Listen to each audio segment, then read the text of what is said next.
పశువులన్నిటిలోనూ భూజంతువులన్నిటిలోనూ నీవు శపించబడిన దానివై నీ కడుపుతో ప్రాకుచు నీ బ్రతుకు దినములన్నీయు ధూళిని తిందువు. మరియు నీకును స్త్రీకిని నీ సంతానమునకును ఆమె సంతానమునకును వైరము కలుగజేసెదను.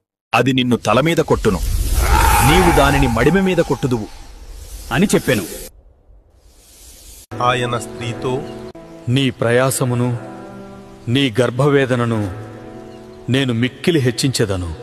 వేదనతో పిల్లలను కందువు. నీ భర్త ఎడల నీకు వాంఛ కలుగును, అతడు నిన్ను ఏలును అని చెప్పెను. ఆయన ఆదాముతో, నీవు నీ భార్య మాట విని తినవద్దని నేను నీకాజ్ఞాపించిన వృక్షఫలములు తింటివి గనుక నీ నిమిత్తము నేల శపింపబడియున్నది. ప్రయాసముతోనే నీవు బ్రతుకు దినములన్నీయు దాని పంట తిందువు. అది ముండ్ల తుప్పలను గచ్చపొదలను నీకు మొలిపించును. పొలములోని పంట తిందువు.